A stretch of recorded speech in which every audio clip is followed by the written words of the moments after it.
This is the Tombigbee Tales, and I'm your host, Shannon Evans. I write about a small town in northeast Mississippi on the Tombigbee River called Columbus. And sometimes I write about the rest of the county or the state. Tonight's episode is about the Princess Theater, a beautiful old vaudeville theater in Columbus that is a wee bit haunted. As a child, the Princess Theater was the coolest theater in town. It had a gorgeous neon marquee that featured films like Shaft, Blackula, and Foxy Brown, the meanest chick in town. I would study the show bills in the glass cases hanging outside the theater on the Art Deco bakelite front of the building as I headed to Steve's Cafe for a burger and fries with my friends, Vula and Alexandra. The theater had once been on the vaudeville circuit and had hosted live performances of famous acts of the time, including Will Rogers, the Army Orchestra, and many touring stock acting companies of the time, as well as cowboy movie matinees starring Gene Autry, Lon Chaney films, and all the popular dramas of the era. The 1,200-seat enclosed theater was completed in 1924 and replaced two other theaters Ed Kuykendal had opened at the turn of the century: the open-air Summer Princess Air Dome and the Dixie Theater over the current Rosenzweig Art Center. The Kuykendall family still owned the Princess Theater though Ed Kuykendall Sr. was deceased. My sister and I were friends with the sons of the current owners, and those boys loved to tease us with stories of the ghosts that haunt the building, including their grandfather, Edward L. Kuykendall Sr. Mr. Kuykendall had been a force to be reckoned with, apparently. He was even the president of the Motion Picture Theater Owners of America from 1932 until his death in 1946.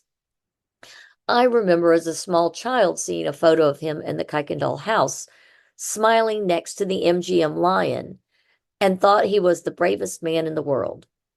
The kids in our neighborhood spent our summer evenings running around downtown playing games of chase and prisoner and fancy forms of hide and seek, where if you were found, you had to sit on the porch unless you could sneak off from your captors.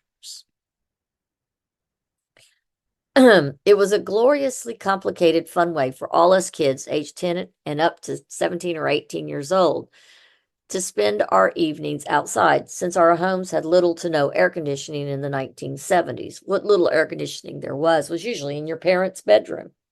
We were lucky if we had a box fan in the window. One of my favorite places to hide was on top of the Princess Theater.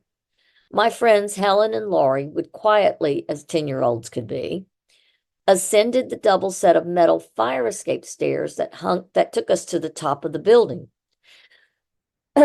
There, we would sit behind the princess's front facade and hide from the others trying to find us. We usually got bored, forgot we were being sought, and spent our time having spitting contests over the front to see who could hit the street beyond the wide sidewalk in front of the theater.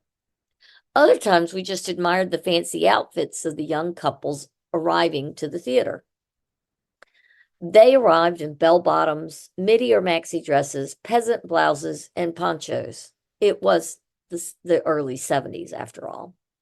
The men wore pastels, especially baby blue, yellow, or peach, fitted wide lapel blazers, and matching form-fitting gabardine trousers. The couples parading into the Princess were gorgeously styled. It was after one of these summer movie nights that several of the braver kids gained access to the interior of the Princess. After all the movie goers had left, Steve Kuykendall let us in the back door of the theater. The AC was off and it smelled like buttered popcorn and dust. The humidity was so thick you could taste the fecund moisture of the summer night. We entered one of the wings where all the old dusty set canvases from the 1920s, 30s, and 40s were rolled up and stored on a giant wood frame. The giant red brocade curtains rose to frame the movie screen that encompassed the giant wooden stage.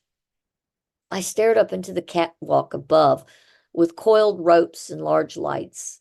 I walked to the center of the stage to stand beside Helen's brother, Rice, my surrogate big brother, and our unelected ringleader in all adventures with the big kids.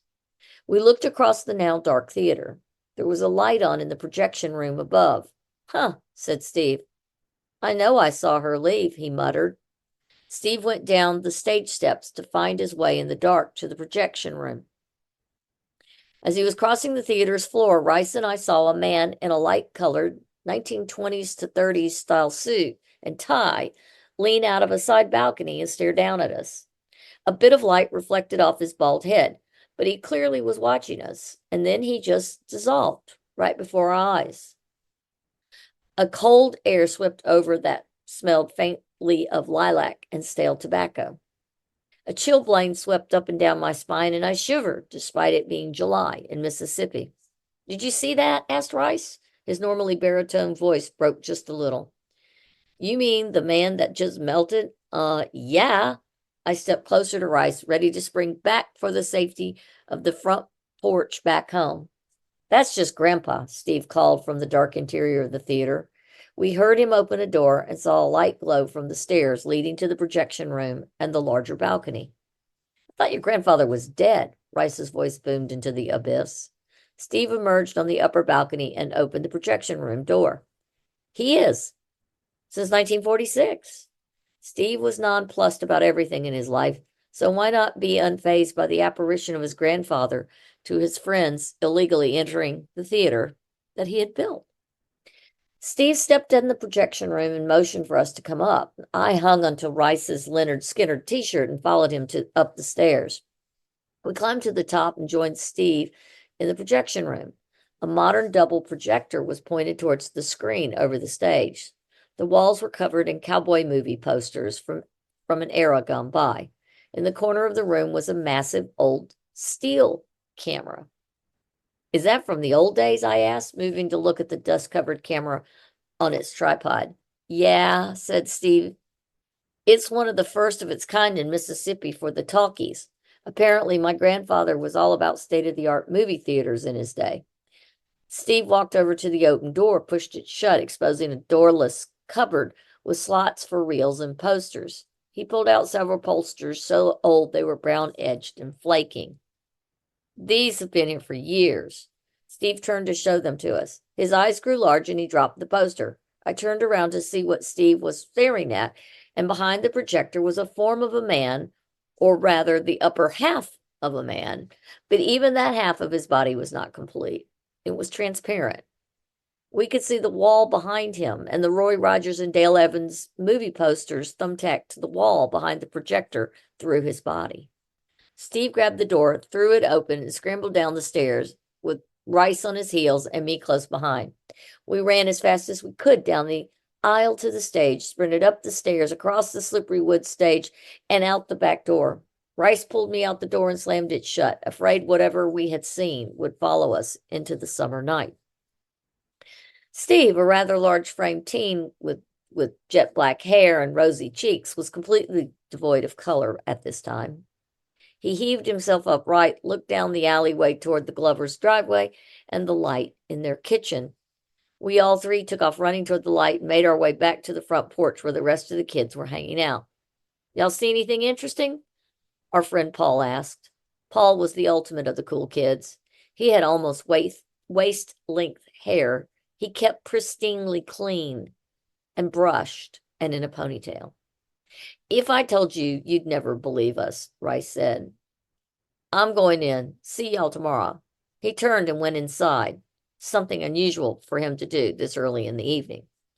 But I sprinted across the street to my house in the safety of the porch light where my father sat smoking his evening pipe on the front steps. Steve headed home as fast as he could on his Sprint, 10-speed, from Sears. I could hear him whistling the long, shadowy 3 blocks back to the Kuykendal's home behind St. Paul's Episcopal Church. Thank you for coming on my tour of Columbus and the Princess Theater and some silly ghost hunting trips of my childhood.